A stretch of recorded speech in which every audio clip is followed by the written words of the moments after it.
et bienvenue dans la deuxième vidéo de À la table de Julie. Il est pas loin d'être l'heure de l'apéro. J'avoue que chez moi c'est sacré. Alors attention, je ne bois pas d'alcool. Mais par contre, il y a une chose que je raffole, c'est de faire des petits apéros avec du fromage, de la charcuterie. Je viens de la montagne, donc j'avoue que le fromage c'est quand même une grande passion. Donc là, je vais aller préparer le petit apéro pour accueillir notre deuxième invité sur cette série de vidéos. J'ai très hâte.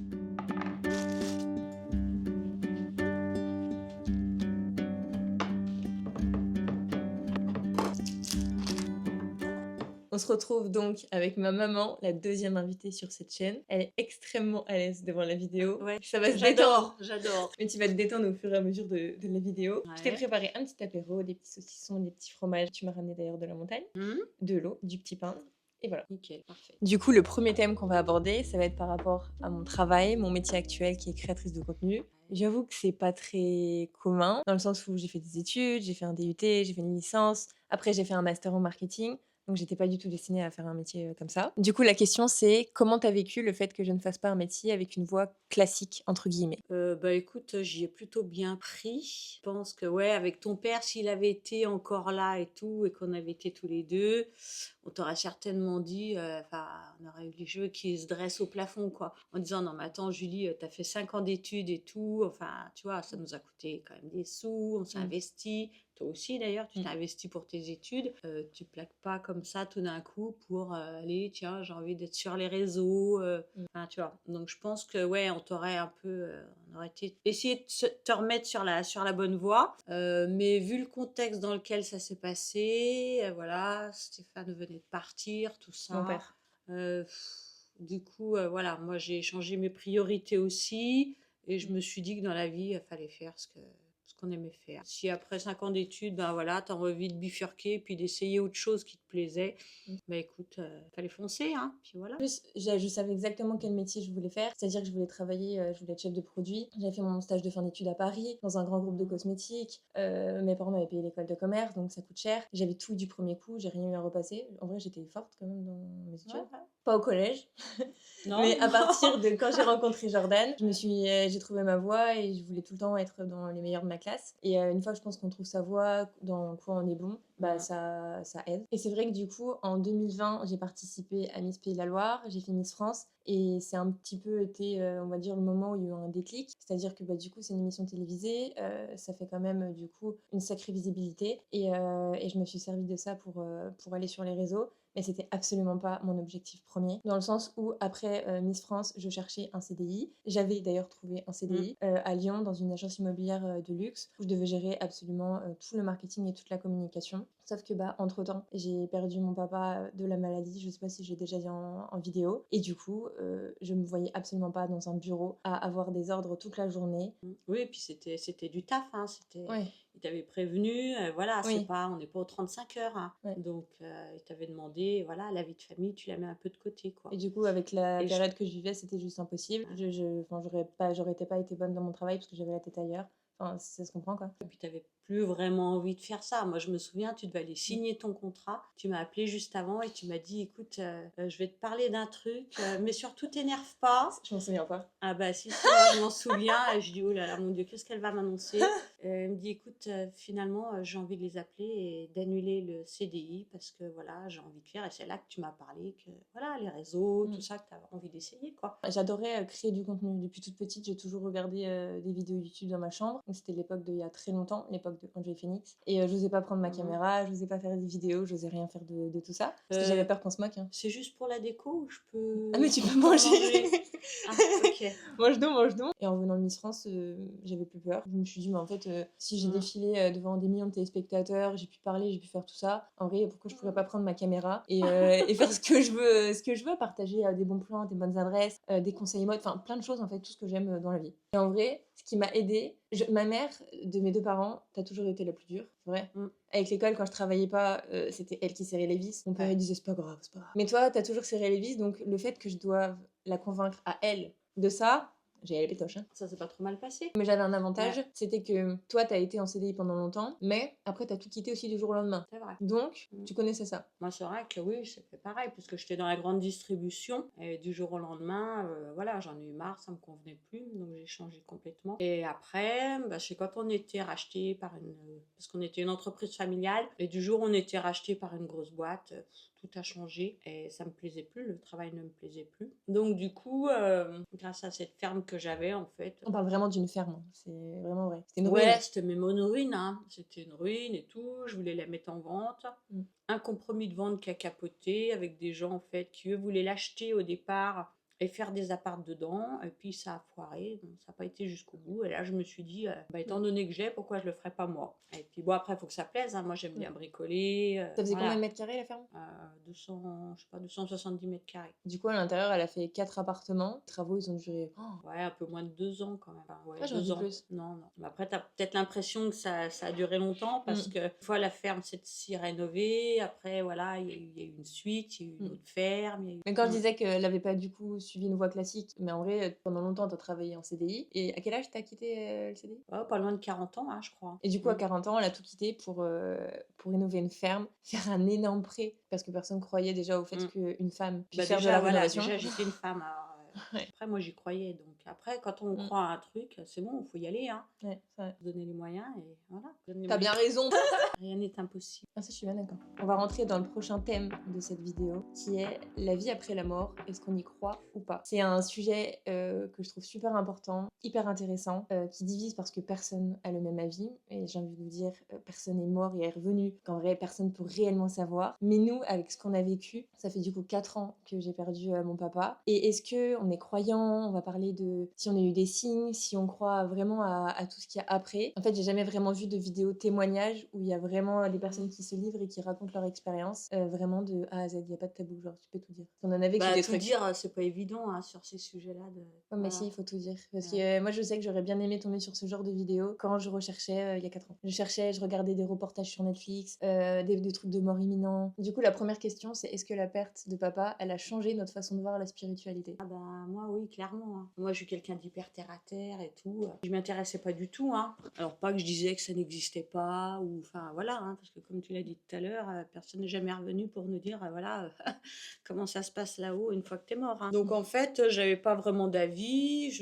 Oui, ben, peut-être qu'il existe quelque chose, peut-être que oui, peut-être que non, et Mm. c'était tout. Et puis ouais, après le décès de Stéphane, bah, il y a quand même eu des choses bizarres qui se sont passées quand même, hein. Enfin, des Ouais. signes, au début. Alors moi, hyper terre à terre, je disais: «Ah bah non, c'est le hasard» ou c'est enfin, j'essayais de trouver des Des raisons. ouais, fallait que ça soit, Mais des raisons, pas de l'après-vie, quoi. voilà. Ouais, ouais, il y a forcément une explication logique à ce qui se passe. Voilà. Et puis au bout d'un moment, tu te dis non, peut-être pas. Et puis j'ai commencé un peu à me documenter, à creuser un peu, essayer de chercher des trucs sur Internet, Elle a beaucoup lu, tu lis à beaucoup lire des aussi. bouquins. Ouais, ouais, j'ai lu pas mal de bouquins, et dont un que j'ai adoré en plus, c'est le bouquin de Stéphane Alix, en fait, qui était enfin, que toujours, je pense, un journaliste reporter et tout, qui a fait, je crois, 15 ans d'études suite au décès de son frère qui est mort subitement un peu devant ses yeux. Franchement, il a fait un super bouquin, un super travail aussi sur ça. Et puis, bah, la conclusion, elle est sans appel hein, pour lui, c'est la mort n'existe pas. Mm. Et ben, je le rejoins un peu. Pourquoi un peu? Avec tout ce que tu as Bah vécu? après, tu peux pas avoir, tu peux pas être Oui, tu peux pas être sûr certain à à 100%. 200%, quoi. C'est pas possible. Il y a toujours une part de doute quand même, tu vois. Mais il y a quand même eu des choses qui se sont passées, des signes, enfin, des choses que j'ai pas réussi à expliquer, quoi. Et Moi, pareil, je suis exactement du même avis que ma maman. De base, je m'y intéressais pas du tout. Je suis pas croyante, enfin, je crois en rien, je suis athée. Je me suis vraiment jamais intéressée à ça. J'ai jamais regardé d'enquête paranormale. J'ai jamais regardé tout ce qui est film d'horreur, etc. C'est pas mon truc. Et c'est vrai qu'à partir du moment où, bah, il y a 4 ans, ça s'est passé, je me suis dit, en fait, j'avais besoin de me rassurer et je sais pas comment expliquer. Enfin, bah, ça fait du bien quelque part, on hein. se dit, on se Enfin, dit que, voilà. ok, on va plus voir Mm. la personne, mais la personne peut nous voir. Du coup, c'est rassurant. On se dit que c'est qu'à demi-chemin, en fait. Enfin, Mm. est-ce qu'il y a un moment précis dans ces 4 ans où tu as ressenti quelque chose, où tu as vu des signes que tu n'aurais pas expliqué? Des choses qui t'ont marqué? Des Moi, signes qui m'ont ouais. marqué? Bah, il y a cette fois où dans mon rêve, je l'ai vu arriver et que c'était plus vrai que nature. Ça, je t'avais expliqué, hein. Ouais, ouais. Donc ça, c'était assez incroyable. Et à savoir que j'ai été voir une médium, où j'ai eu 3 ans d'attente, qui m'a expliqué que généralement tout ce qui est, les défunts et cetera, se matérialise beaucoup dans les rêves. Et quand on fait des recherches et cetera, les rêves, ça revient. Je dormais et puis en fait, bah, j'ai cru que je rêvais et que je le voyais arriver, je le vois encore, enfin voilà, il s'avance vers moi avec un grand sourire et en fait, ils se font à l'intérieur de moi quoi, voilà et je me suis réveillée en sursaut, mais j'avais l'impression en fait que ce que j'avais vécu avant, en fait, j'étais pas vraiment dans mon sommeil, j'étais quand même éveillée. C'est une En fait, sensation, c'était ouais. pas un rêve, c'était une sensation, je l'ai vécu quoi. Ouais, les gens vont me Après prendre pour des fous ou pour une folle. et pour remettre un petit peu dans le contexte, ça vraiment, c'est vraiment me livrer parce que j'en parle pas. Quand mon papa est décédé à l'hôpital, si je lui ai demandé une chose, c'est de me faire des signes avec les lumières, quelque chose que je puisse voir de mes yeux, pour pas en fait être prise pour une folle et quelque chose que je vois, où je me dis: «Il y a pas de doute, c'est en face de moi» et du coup, ça rejoint ce que ma maman me dit, c'est que,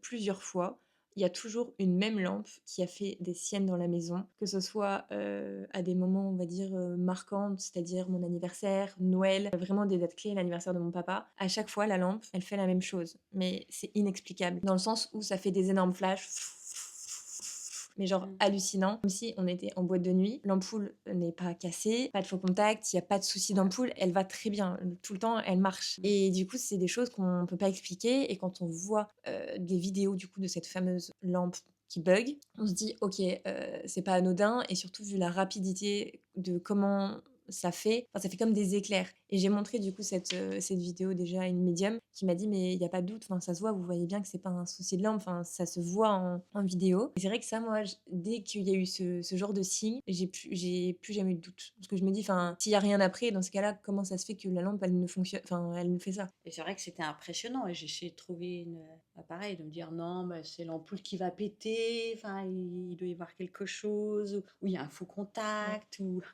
non. non, il y a rien du tout, quoi. Et puis oui, à chaque fois, ça l'a fait à des dates clés, quoi, enfin, Ouais. vraiment qui étaient symboliques, quoi, donc Et je sais qu'il y a d'autres signes qu'on a eus, mais que là, je me souviens par exemple pas en vidéo. J'ai été voir du coup des médiums, j'en ai été en voir plusieurs. Je sais que c'est pas forcément bien parce qu'on dit qu'on les dérange, etc. Enfin, il y a vraiment plein d'avis qui divergent sur le sujet. J'ai été en voir une première, je crois, un an après, et elle était vraiment extrêmement forte. C'était une médium qui était suisse, et pour le coup, elle m'a bluffée dans le sens où tout ce qu'elle m'a dit était vrai, et personne n'aurait pu savoir ces choses-là, sauf mon père. C'est impressionnant quand même. Enfin, ça fait peur quoi. Quand je dis ça fait peur, ça fait peur, j'ai pas peur des signes, j'ai pas peur de tout ça. Enfin, c'est mon père, donc j'ai pas peur. Il y a des personnes qui se diraient: «Oh là là, moi s'il y a des trucs comme ça fait flipper». Moi pas du tout, je n'ai absolument pas peur. Au contraire, je suis demandeuse de signes. Mmh. peu de temps après qu'il soit parti, je sais pas si vous vous souvenez, vous étiez dehors, en fait, dans le jardin et tout et puis, j'étais en bas au salon et puis j'entends des une porte qui se ferme à l'étage, une porte de chambre qui se ferme à l'étage et des pas dans le couloir. Je me dis: «Bah, tiens, les jeunes ont dû remonter, ils sont là-haut». Mais c'est bizarre, je crois qu'ils étaient dans le jardin et je remonte mais il y avait personne. Et c'était la chambre du milieu, c'était la chambre où il a passé pas mal de temps parce que quand il était malade, souvent, bah, il venait à la maison, Ouais. enfin voilà. Parce que mes parents Et étaient séparés, mais s'entendaient extrêmement bien. C'est pour ça que mmh. mes parents ne dormaient pas ensemble. Non.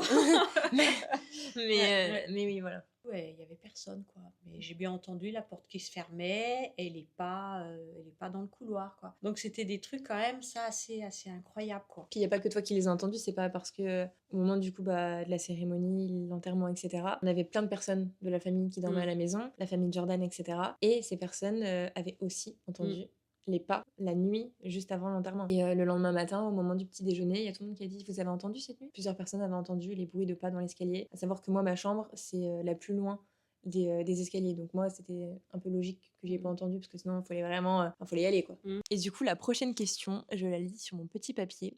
Quelle place a la spiritualité dans notre quotidien? Est-ce qu'on a des rituels, des pensées? Est-ce qu'on a été voir des médiums? Ça, j'y ai répondu en partie. Alors dans le quotidien, je dirais non, j'ai pas de rituel, pas du tout, mais moi je suis une solitaire à la base, donc c'est vrai que je pars souvent me balader toute seule, tout ça et ouais, bah, je réfléchis, c'est une forme Mm. de c'est un peu comme si je méditais, quoi. Mmh. mais ça s'arrête là. Toi, t'as pas été voir de médium ni quoi que ce Non. soit. Comme j'ai dit avant, j'ai été voir une médium 1 an après le décès et j'ai été en voir une, cette année au mois de novembre où j'ai eu 3 ans d'attente. C'était vraiment celle que je voulais voir depuis le début. Elle s'appelle Anne Thuigo. Elle est très, très connue, dans son domaine. Elle a écrit des livres et cetera et les délais d'attente, c'est juste hallucinant. C'était choquant dans le sens où elle m'a ra toutes les choses qu'elle m'a racontées, c'était des choses qui étaient vraies, des choses que même moi je savais pas et qu'après j'ai appelé ma mère et je lui ai dit: «Putain, elle m'a dit ça, est-ce que tu savais?» Elle est forte et s'il y a rien après, je ne comprends pas comment c'est possible de savoir ces choses-là. J'avais des doutes dans le sens où je me suis dit, maintenant avec les réseaux sociaux, on peut quand même savoir beaucoup de choses. J'ai participé à une émission télé, j'ai parlé de mon papa qui était malade et cetera dans mon portrait, donc on pouvait savoir des choses, mais les choses qu'elle m'a dit, c'est des choses qui ne sont pas vérifiables sur internet, c'est des choses qui sont personnelles et des choses qu'on ne publie pas. Après, j'irai pas, on va dire, tous les 4 matins, consulter, une médium. Je voulais juste voir la meilleure qu'on m'avait toujours recommandée. Quand je dis la meilleure, c'est pour moi, après c'est soit on y croit, soit on n'y croit pas, encore une fois. Je me suis dit: «Bon, 3 ans, c'est long, il est temps de se passer des tonnes de choses entre-temps». Moi, je me fie, beaucoup à mon ressenti, à mes intuitions, Mmh. à tu vois? Malgré le fait que quand on parle de mon papa, on arrive très bien à en parler et on aime trop se remémorer, les bons moments et cetera. On était tous très proches. Franchement, nous, ça nous dérange pas d'en parler, entre nous. Après en vidéo, c'est différent parce que c'est plus gênant. Enfin, c'est intime Ouais, ouais. et c'est une Mmh. caméra, on voit la caméra devant nous. Enfin, ça fait pas conversation classique malgré le fait qu'on soit autour d'une table et cetera. Il faut comprendre que si on n'est pas très à l'aise sur ce sujet-là, c'est pour ça, quoi. Mmh. Donc maintenant, t'écris sur un Oui. sujet plus funny. On va entamer un thème qui a pas forcément de nom. Je l'appellerais le thème du hasard. Mais imaginons, on te donne 10 millions d'euros. Qu'est-ce que tu fais? Bah, je pense que déjà, je t'en donne les 3/4. Oh, trop bien. Moi, j'ai pas besoin d'avoir, un compte en banque, énorme, quoi. J'ai ce qu'il faut pour vivre, pour faire mes voyages. Moi, ça me va bien. Qu'est-ce que tu ferais? Est-ce que tu t'achèterais une maison, une voiture? Quel voyage tu ferais? Quelle destination? Je sais pas. Je m'achèterais peut-être une maison dans le sud, ça c'est sûr, ouais. Et puis, ouais, je pense que je dépenserais énormément dans les voyages. Bah, en fait, j'ai envie d'aller partout. Donc là, ça fait quelques années, en fait, où j'essaye de me faire au moins 2, des fois 3 voyages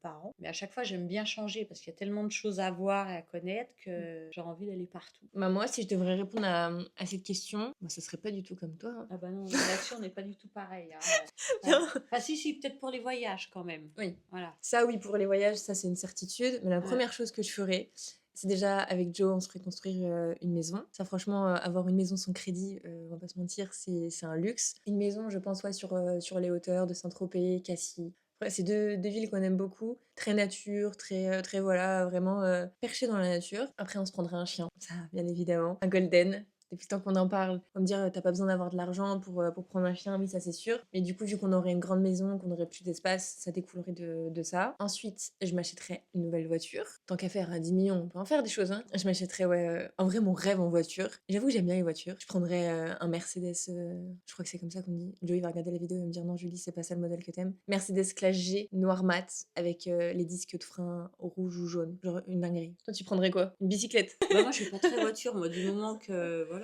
Oui, bah moi c'est heu, pareil. Quitte, si je mets 10 millions, voilà, en vrai je ferais ça. Après, bien évidemment, des voyages. J'inviterais toute la famille, on se fera un énorme voyage, je sais pas, sur une île.